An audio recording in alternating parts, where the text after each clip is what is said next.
14 décembre 1948, discours prononcé par le général de Gaulle au Vélodrome d'Hiver, s'adressant aux délégués des groupes d'entreprises du RPF. Il y a des gens qui disent « Fini le temps des individus, des libertés, des patries ». Emparons-nous de l'État, si nous n'y parvenons pas nous-mêmes, qu'une dictature étrangère le fasse.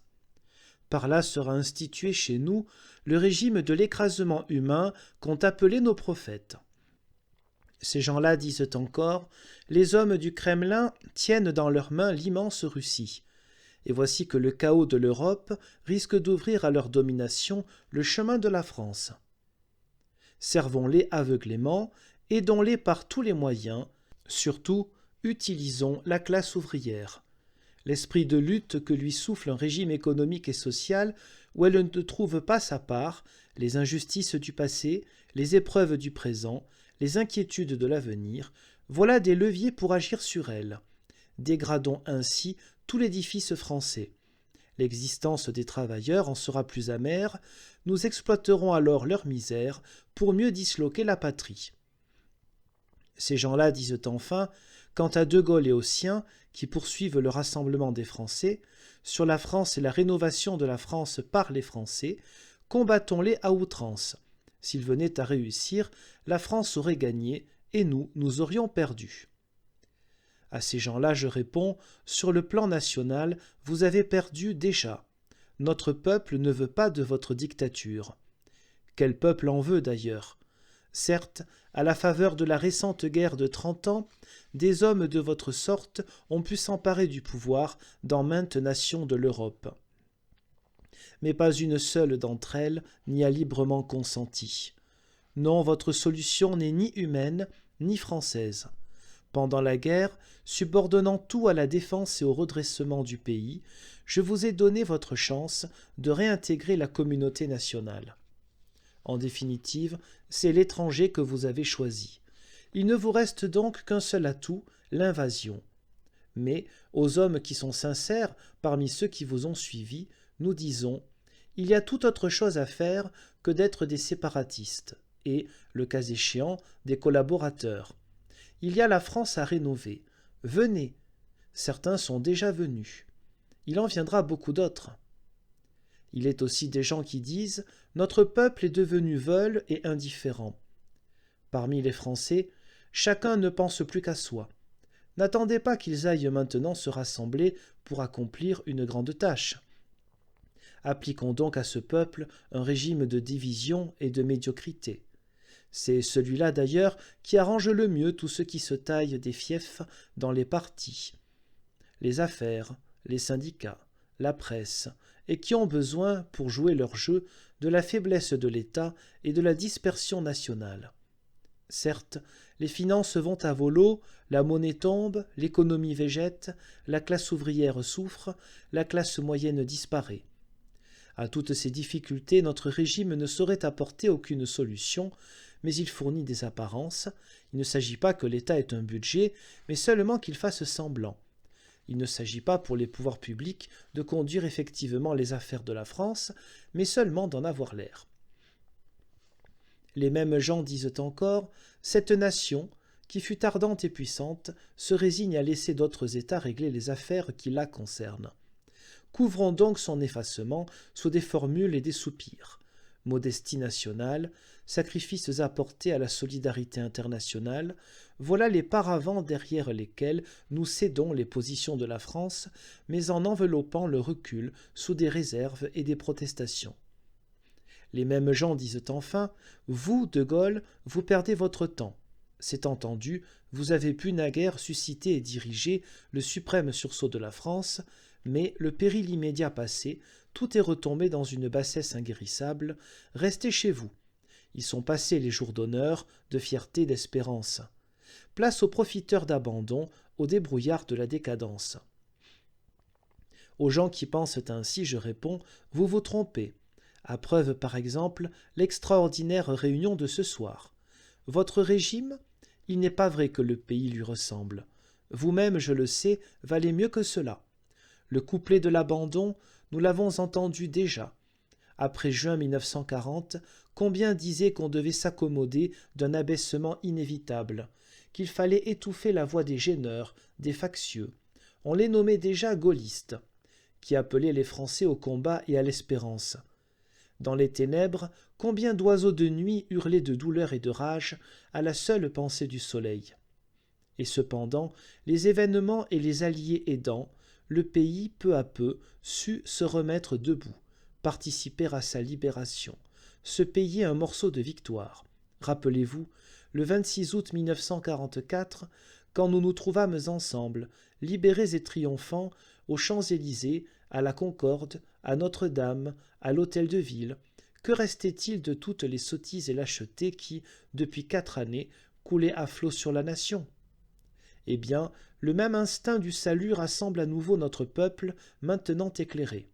C'est à partir de lui-même que viendra son redressement, et non pas de l'une quelconque des combinaisons que forme, pour donner le change, un système qui est coupé de la volonté nationale. Qu'on rende la parole au pays, qu'on rentre dans la légitimité démocratique profonde. Alors on verra bien si la France a perdu son âme. Si rude que soit la pente à gravir, je prétends que la nation, une fois rendue à elle-même, éliminera les poisons du séparatisme et les bacilles du découragement, et qu'elle sortira du marasme.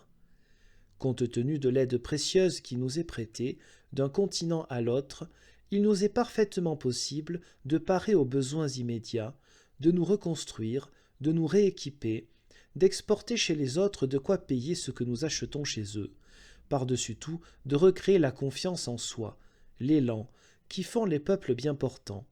Mais il y faut un travail très grand et très prolongé. C'est dire qu'il y faut l'ardent concours des travailleurs. Ce concours, ce n'est pas la servitude totalitaire qui pourra le susciter, non plus que la routine confuse et tâtonnante pratiquée actuellement. Sans bouleverser rien, faisons donc apparaître dans l'organisation économique et sociale la participation enthousiaste des ouvriers au redressement français. Ouvriers de France, je vous en préviens, voici que va vous incomber une très grande responsabilité nationale. En somme, c'est à votre tour.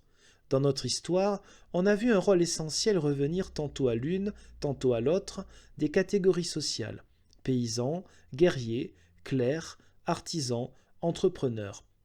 À présent, votre activité propre domine la vie du pays. D'autre part, en montant lentement, du fond des âges, avec tant de peine, vous êtes parvenu à ce plan où les capacités techniques d'un grand nombre d'entre vous commandent la production et conditionnent le progrès. Il faut leur ouvrir la porte. Il faut que vous preniez part largement aux responsabilités économiques françaises. Cela implique que, dans la production, vous soyez non plus des instruments, mais des associés avec le devoir de développer l'œuvre commune et le droit de profiter de ce que vous lui ferez gagner. Nous, peuple français rassemblé, nous voulons faire en sorte que les travailleurs valables deviennent des sociétaires au lieu d'être des salariés. Sur ce grave sujet, je me garderai de déclamer des tirades démagogiques. Mais je vous dirai que nous voulons cela, non pas seulement par souci équitable d'améliorer la condition des ouvriers, mais aussi par conscience de ce qui est nécessaire au renouveau de la France et à l'avenir de la civilisation. Oui, nous voulons l'association du travail, du capital, de la direction. Mais dans quel cadre ? Je réponds, dans le cadre de l'entreprise. C'est en effet dans l'entreprise que les travailleurs, les capitalistes, les dirigeants collaborent d'une manière pratique. Quelle forme prendra l'association ? Je réponds, celle de contrats de société, passés sur pied d'égalité entre les divers éléments, les engageant les uns vis-à-vis des autres, mais évidemment de types très divers, suivant la nature, la dimension des entreprises. Les modalités de l'association chez Renault ne sauraient être les mêmes que celles du garage Victor. Qu'y aura-t-il dans un contrat d'association ? Je réponds, il y aura naturellement les conditions particulières que chacun des sociétaires apportera à son concours. Par exemple, rétribution de base pour les ouvriers, intérêt de base pour le capital qui procure les installations, les matières premières, l'outillage, droit de base pour les chefs d'entreprise qui ont la charge de diriger et qui doivent pourvoir, notamment, aux investissements et aux réserves. Mais, ceci posé, le contrat devra prévoir et régler la rémunération de chacun, suivant l'échelle hiérarchique, en fonction du rendement collectif de l'entreprise constaté périodiquement par l'Assemblée des participants. Nous croyons que l'association peut donner à la production française une impulsion décisive. Ce régime nouveau présenterait l'avantage social de lier entre eux, dans l'entreprise, au lieu de les opposer, les intérêts des patrons, des ouvriers, des capitalistes, et par là de changer l'atmosphère. Oh, nous savons bien qu'il y faudra du temps et des expériences, mais aussi l'association aurait pour effet économique de pousser tous les producteurs ensemble à améliorer la productivité et le rendement. Je me figure que dans une entreprise fonctionnant par association, beaucoup iront souvent regarder avec attention les courbes d'activité des différents ateliers, que les perfectionnements de l'outillage et du travail seront activement recherchés, que les meilleurs ouvriers, les ingénieurs les mieux doués, les patrons les plus capables se trouveront entourés d'une considération générale. C'est qu'en effet chacun mesurera, par son propre gain, le bénéfice que procure une affaire qui marche bien. Il est vrai que l'association imposera au syndicalisme une profonde transformation. Je ne commettrai certes pas l'erreur, ni l'injustice, de méconnaître la valeur et le mérite des services que le syndicalisme a, depuis ses dures origines, rendus aux travailleurs. Sans lui, ils eussent été écrasés. Mais les partis, à mesure qu'ils prenaient l'État en leur possession, s'emparaient des syndicats et en faisaient des instruments au service de leur politique. Bien entendu, les séparatistes ont été les agents les plus actifs de cette gangrène de l'institution. Mais ils ne furent pas les seuls. En tout cas, les choses ne peuvent plus durer comme elles sont. L'association sera, pour les syndicats, l'occasion de se rénover spontanément et librement. L'ayant fait, ils pourront y assumer leur rôle qui doit être d'une importance extrême. Ils auront d'abord, naturellement, à éclairer et à conseiller leurs mandants quant à leur participation au contrat de société, mais aussi, puisqu'une large part du profit des travailleurs dépendra de la production collective des entreprises, les syndicats prendront en main, à l'intérieur de la profession, tout ce qui tendrait à améliorer le rendement. Dans chaque métier, leur incomberont, au premier chef, la formation technique, l'apprentissage, les qualifications. Ils y aideront à déceler les capacités que l'intérêt professionnel recommande de pousser vers le haut. Enfin, c'est avec leur concours que seraient, comme il le faut, représentées dans l'État les activités économiques françaises. Je dis aux vrais syndicalistes, vous, qui mettez au-dessus de tout la promotion ouvrière et qui servez cette cause magnifique, en dépit des déboires et des déceptions, voilà, croyez-moi, votre route et votre lumière. Mais vous conviendrez que le syndicalisme ne saurait jouer un pareil rôle s'il ne prenait ce caractère et ne revêtait cette dignité d'être uniquement professionnel. Il faut que, de fond en comble, il se lave de la politique.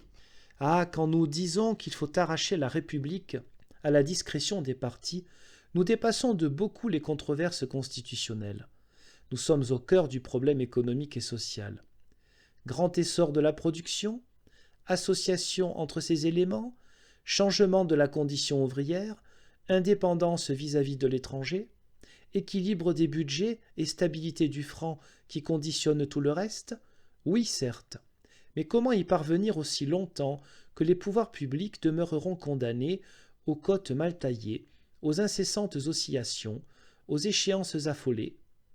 Ayant assez vécu et ayant assez fait pour me moquer des soupçons outrageants, je déclare qu'un pouvoir fort et stable est nécessaire au redressement de la France. Je déclare que ce pouvoir, c'est grâce à vous, mes compagnons, qu'il sortira bientôt de la volonté nationale. Quand notre pays eût été libéré, quand l'Allemagne eut capitulé, quand le Japon en eut fait autant, quand la France, en dépit de ses pertes et de ses divisions, eut cependant repris sa marche, recouvré la parole, entamé son redressement, on a pu croire que la grande tâche nationale était, en somme, accomplie. Mais non, dans le monde tel qu'il se fait, tout est de nouveau en cause. Si les champs de la lutte sont aujourd'hui différents, les enjeux en sont les mêmes. Allons, il faut, cette fois encore, nous lever, nous rassembler, vaincre. Cette fois encore, nous devons, liés les uns aux autres, aller jusqu'à ce que le but soit bien atteint et bien tenu. Pour n'avoir rien à craindre du présent ni de l'avenir, il faut, et il suffit que la France, pour tous ses enfants, soit la France. C'est par là qu'elle doit accomplir son devoir séculaire, qui est de donner l'exemple au monde. Voilà, mes compagnons, notre grande et fraternelle entreprise.